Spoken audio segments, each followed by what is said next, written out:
What's up, everybody? This is Josh. You read for Practical Theism. Just doing a quick morning reflection.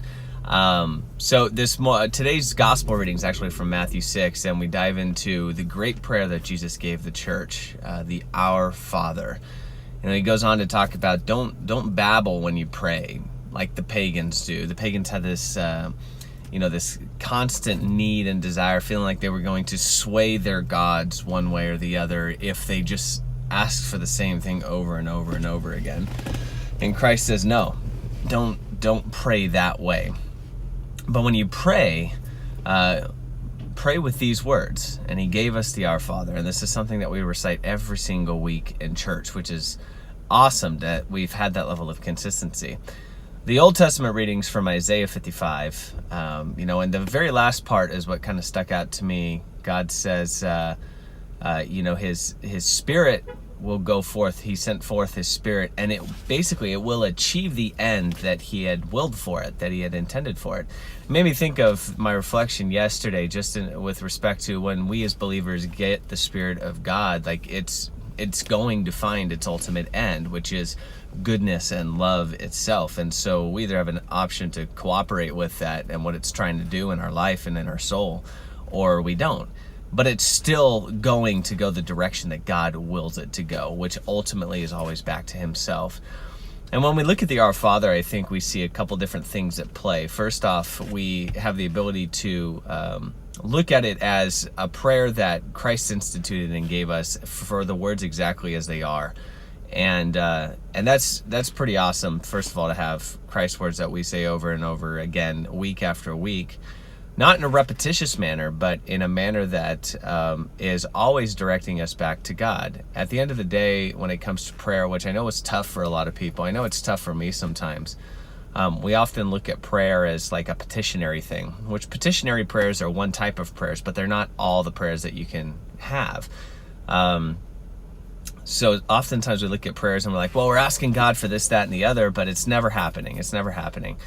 I've heard it put, and some of you may have as well, prayer's not so much for God as it is for us. It's an intention to drive us back to God and to alignment and seeking his will. And I think, in my estimation, all of prayer can be summed up by a little part of the Our Father. You have the Our Father who art in heaven. Notice too how it breaks down. Our Father who art in heaven, hallowed be thy name. Holy is thy name. Starts off with praise, thanksgiving, right? Thanks be to God. Our Father who art in heaven, hallowed be thy name. Thy kingdom come, thy will be done, on earth as it is in heaven. Pardon me, guys, too. I'm a little sick today, but that, in my estimation, those three lines sum up what prayer is all about. Thy kingdom come, thy will be done, on earth as it is in heaven. Thy will, your will, God, be done. Not my will, but your will. Help me understand what your will is. At the end of the day, God's not changing. Our prayers aren't going to somehow change the divine will, but prayers are intended to align us more fully with the divine will and seeking the divine will.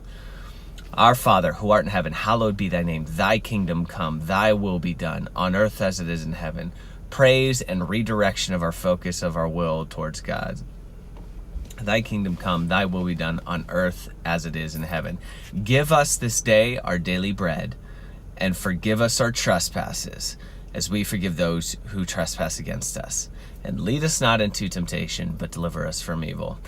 Now, look at that too. There's also a caveat at the end of Matthew where it says, basically, if you don't, and pay attention to that forgiveness part, if you don't forgive the sins of others, neither will your God in heaven forgive you.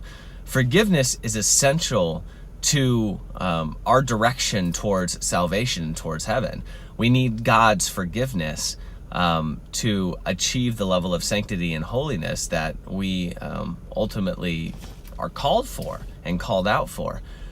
But it's contingent too, to a degree, on whether or not, in the measure that we forgive others. Christ's words say it at the end of this passage.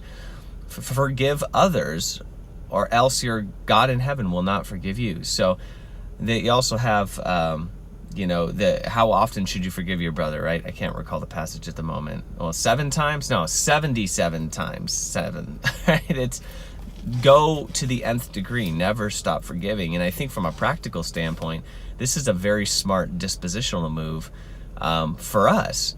Because when we hold on to things, we hold on to grudges, it's tough for us to forgive. You often hear, I'll forgive, but I never forget. And it's like, well, then you haven't really forgiven someone. Forgiveness entails letting it go. When we get to heaven, God's not going to sit there and have a full list, and he's like, oh, I forgave you for all these things, but I remember, dude, don't trip. No, it's gone. It's gone. It's forgotten. God wants a repentant and contrite heart. And those are the people he will not spurn, as the Psalm says. So that is something that I think it's sobering, and it's something to take to heart, is forgive your brother, forgive your sister when they do you wrong. Seek out reconciliation. The stronger person in a relationship is the one that first initiates the peace. So if you're dealing with something like that right now, you have somebody in your life who you just they've been driving you crazy. Maybe you've been driving them crazy.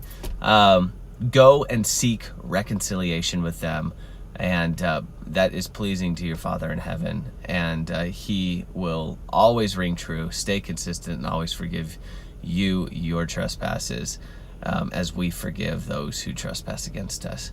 So anyways, drop some comments in the comment box below. Otherwise, hit that like button, pound the subscribe button like you mean it, so you can get more of this awesome content, these daily reflections. Hope everybody's doing well.